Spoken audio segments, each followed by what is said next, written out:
Infamous serial killers in American history. Born on November 24, 1946, in Burlington, Vermont, he seemed like an ordinary man. He was smart, charming, and polite. However, behind this mask was a dangerous man who killed many women in brutal ways. Ted's early life was full of secrets. His mother, Eleanor Louise Cowell, was unmarried when she gave birth to him, which was considered shameful at the time. To hide this, Ted was raised believing his grandparents were his parents, and his mother was his older sister. This lie affected him deeply as he grew older. Ted was a shy and introverted child.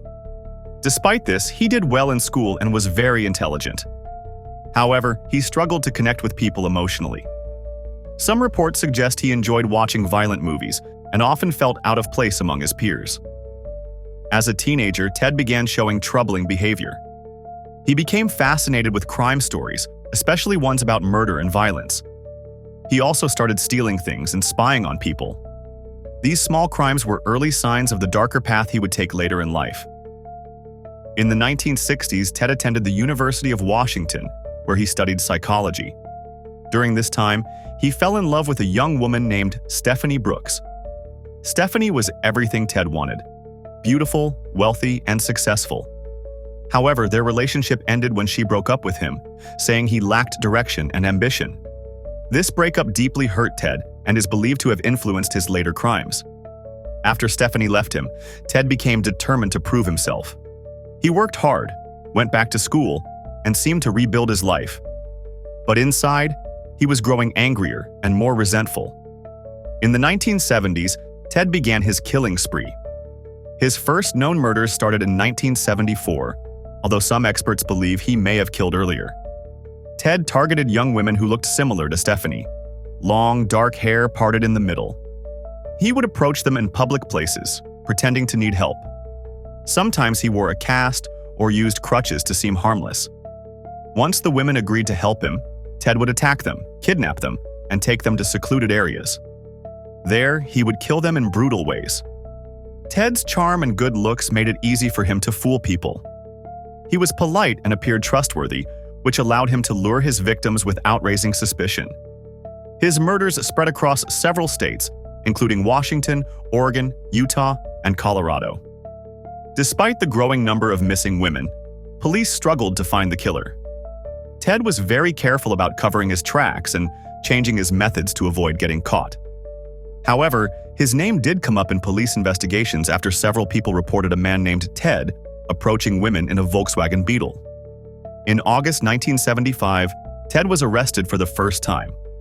A police officer in Utah stopped him for a traffic violation and found suspicious items in his car, including handcuffs, rope, and a crowbar.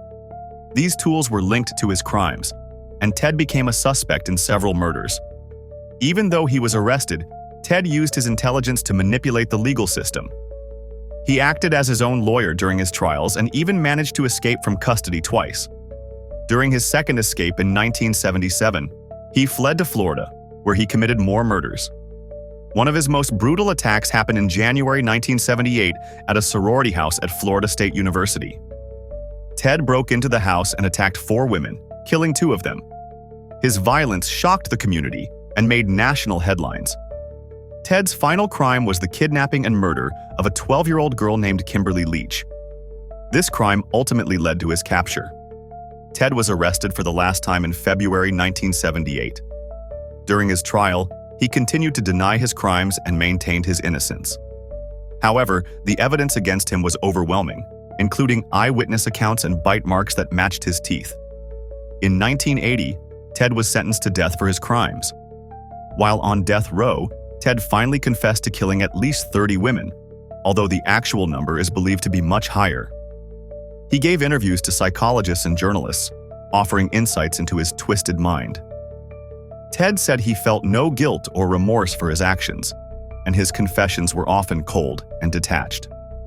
Ted Bundy was executed in the electric chair on January 24, 1989, at the Florida State Prison. Crowds of people gathered outside the prison, celebrating the end of one of America's most notorious killers. Ted Bundy's story remains one of the most chilling examples of how a seemingly normal person can hide a dark and violent side. His case has been studied by psychologists, criminologists, and law enforcement to understand the mind of a killer. Ted's life and crimes also serve as a warning to be cautious and aware of people who may not be what they seem. His story has been told in books, movies, and documentaries, keeping his name alive as one of the most infamous figures in criminal history.